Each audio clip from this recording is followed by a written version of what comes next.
This is Calvin, and I'm going to show you part of the routines that I do in the morning and in the evening, and some of it will come later when I do it during the day. So right now, this is his urine bag. This is a microphone off. Yeah. We are going to flush the microphone off. It's very important to flush it to make sure that the channel is clear all the time. So we do this twice a day, and this is the one I'm gonna do now. All right, I'm gonna kink it so the urine doesn't come out. Detach the tube. That's the saline, sodium chloride. Make sure there's not any air bubbles in. Ooh, right. And flush it.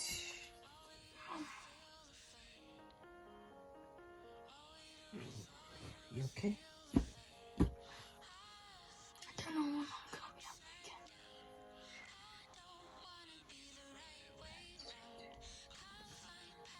Right. Done. Attach the tube back so the saline flows back in. And we're gonna go. So we're gonna go in the bathroom. I'm gonna take off because he's going to bathe.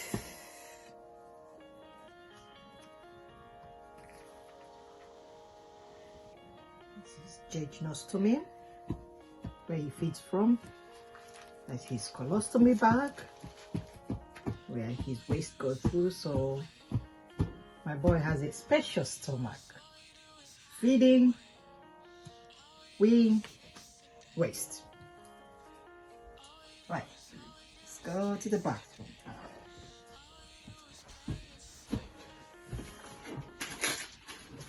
I'm here to talk about social care for children with complex medical needs.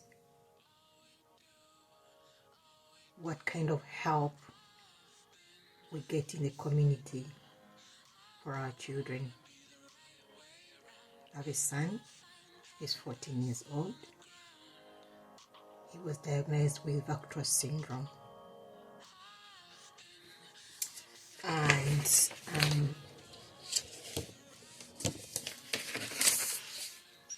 his diagnosis, he was born premature, chronic lung disease. He has a repaired heart. He has renal problems, neurological problems, gastro problems, developmental delay, among other things.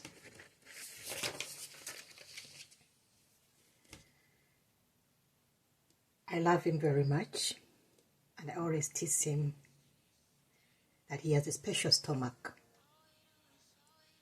My son's stomach helps him to feed. My son's stomach helps him to go to the toilet, both ways. So it's a special stomach he has. But today I want to shout out to all the parents who look after children with complex medical needs, and I want to discuss social care. At the moment, my package that I receive in the community, which is wholly sponsored by social services, because health or community nursing team say he doesn't qualify for continuing care. We receive one night respite a week, where a carer comes into my house and helps me look after my son from 9 p.m. to 8 a.m. in the morning. always look forward for this day. It's a night. I always look forward for this night. You know why? Because I get to sleep. I get to sleep. One night a week, I get to sleep. And I'm thankful for that. Then he is entitled to 3 nights a month at Richard House Children's Hospice every month. And I hope Richard House Children's Hospice doesn't mind me mentioning them in my video, for they mean a lot to me. They mean a lot to my family. And they have saved my life lots of times. So I'm sorry if I have to mention Richard House Children's Hospice, but I'm going to do that. And they have nothing to do with my recording, nothing whatsoever. This is me, myself, and my family putting ourselves out there. So let's go back to the help. What does this mean? That means we get 7 nights a month as respite in total. The 1 night a week, those are 4 nights, plus the 3 nights at Richard House Children's Hospice. Now, my major issue is with the 3 nights that I am supposed to receive at Richard House Children's Hospice. This is not a problem with the hospice.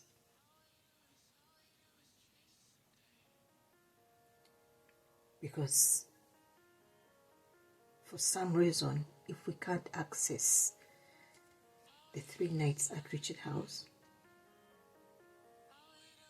I lose out on those nights. In the council's books, when you open those books, it will tell you that I'm receiving the 7 nights. But what am I actually receiving? Here is the situation. If there is a dying child or an emergency, or my son doesn't feel well, or we have hospital appointments, and we can't have those 3 nights, I lose them. The council doesn't want me to transfer those nights to the next month.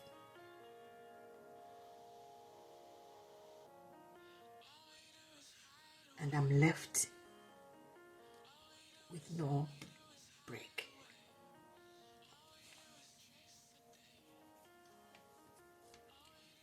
Another catch is that when I get the booking, say if it's during school time, the transport that is supposed to take my son from the respite to school, to and fro, comes out of that budget.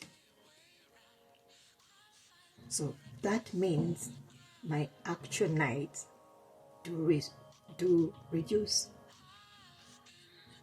At least that 1 night is off, because we have to use the transport to pick him from the respite, take him to school, and bring him back if he's booked in for respite during school time.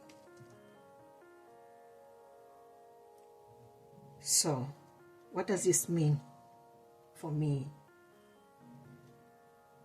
And getting this respite wasn't something easy, wasn't that something simple. I had to go through a lot just to even get this help. Because every time my child was put down for review at the panel. They always came back with 6 hours a week. 6 hours a week. Every time they sat in the panel. So for me to get this was a blessing. But at the same time, am I really getting this help? That's my situation. So, having gone through that, I find out that carers can apply for personal budget.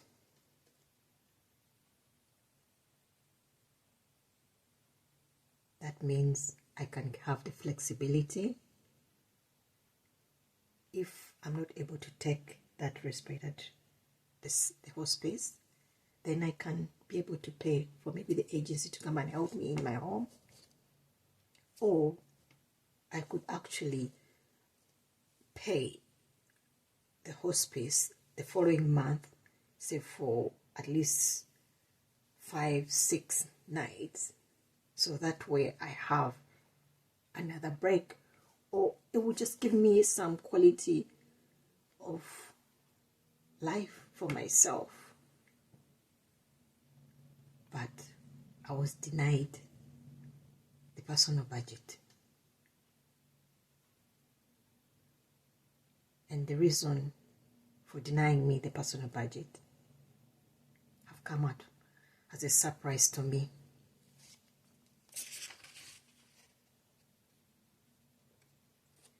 I'll read out something.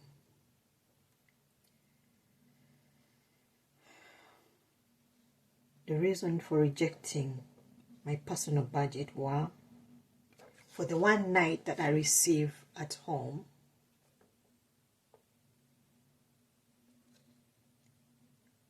it would be converted to direct payment instead of personal budget. So when I apply for personal budget, they don't want to give me personal budget, they will give me a direct payment, which is fine, but the rate of payment would be £13 per hour, as opposed to if the council pay directly to the agency, they pay £33 per hour. So as a family, we are expected to top up the £20 if I had to use the agency, or I have to employ somebody. The problem is my child has complex medical needs. Where do I get somebody to come and help me with everything that I've told you?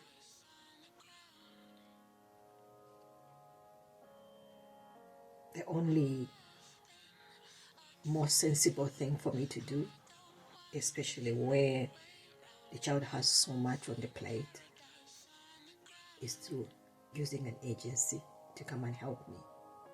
So it saves on lots of things. That means the person gets proper training, the person will be qualified, I will be comfortable leaving my child with somebody who knows what they are doing.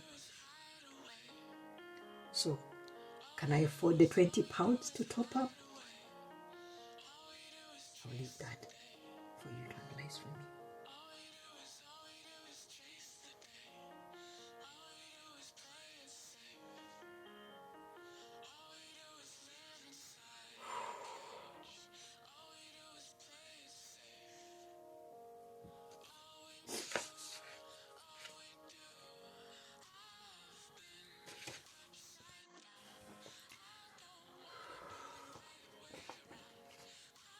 So I'll show you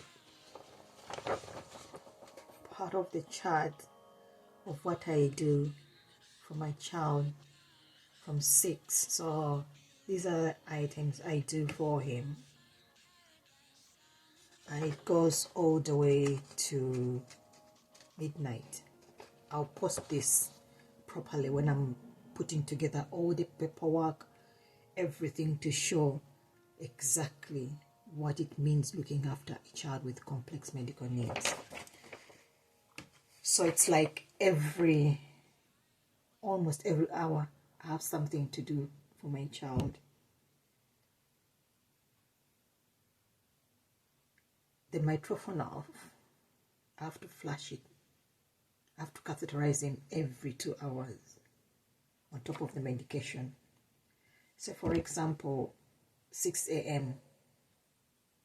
in the morning, I have to give him salbutamol nebulizer.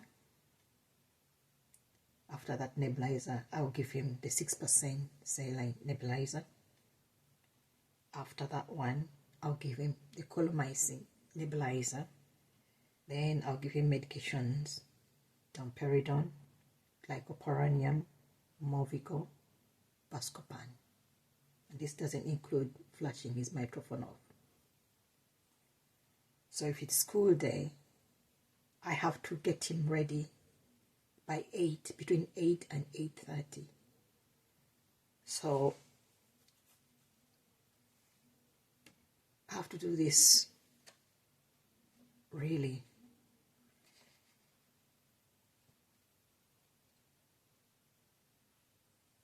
and you find that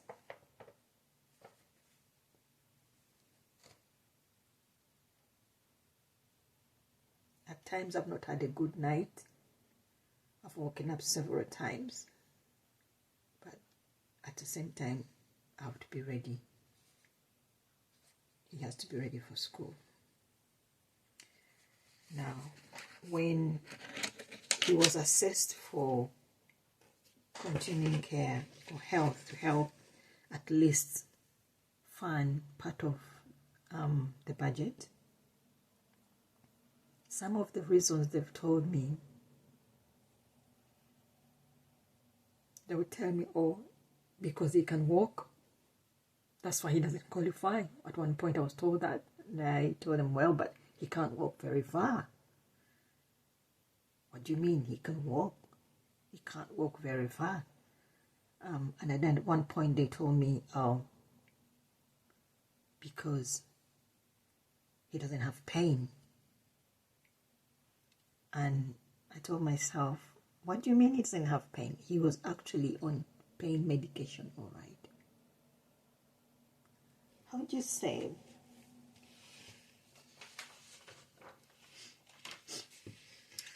I didn't say something at the beginning. I was supposed to tell you that I'm going to show you some graphic pictures. And I need to do this. I need to exactly put my situation out there. So please, if you not comfortable with watching graphic images or videos, please just look away or just forward. But I need to do this. I need to. If somebody comes back with a situation and says, oh, he's not in pain. And when your child comes home like that,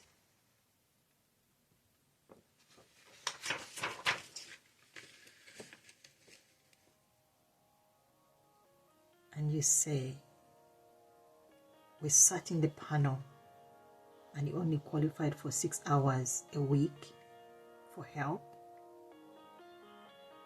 because they don't think he's in pain.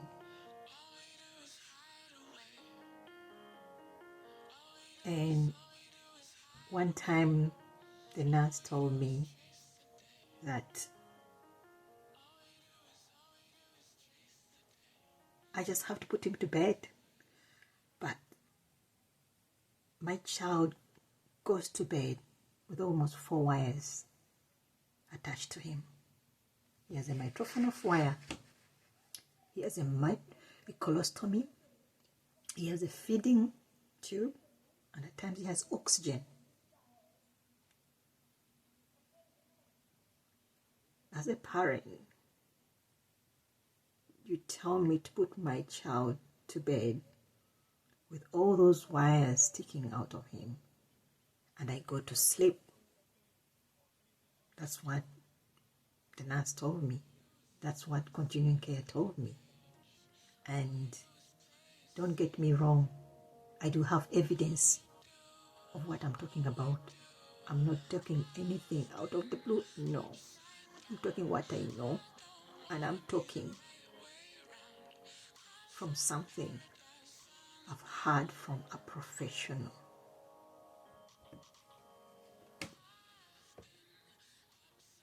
When you look at your child in that situation, you're not only mentally exhausted, but you're in pain yourself.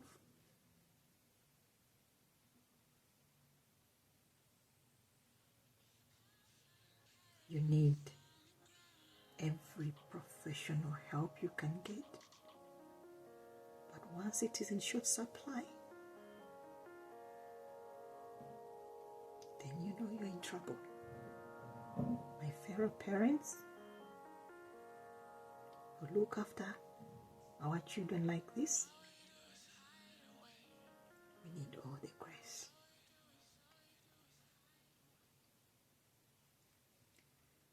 Even if they're telling me not to wake up, I've woken up and phoned my child like that.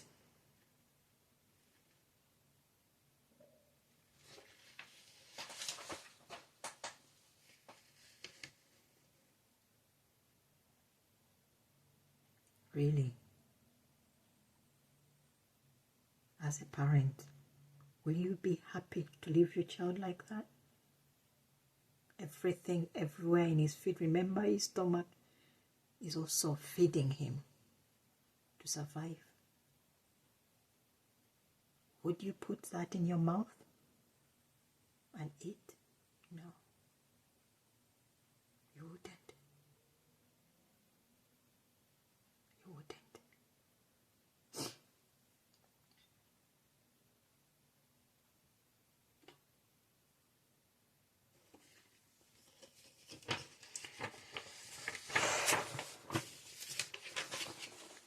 So,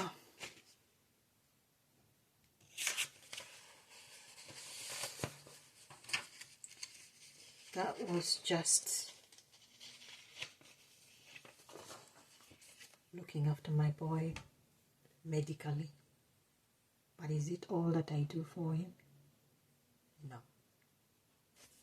I'll read for you some other items I do for him. One is personal care, of course. Weekly cleanup or change filter for the e-flow, the filter for the oxygen concentrator. I have to remember to clean them weekly. Weekly change of water in his jet balloon. Yeah, it feeds through a jejunal, so you have to make sure you change that water.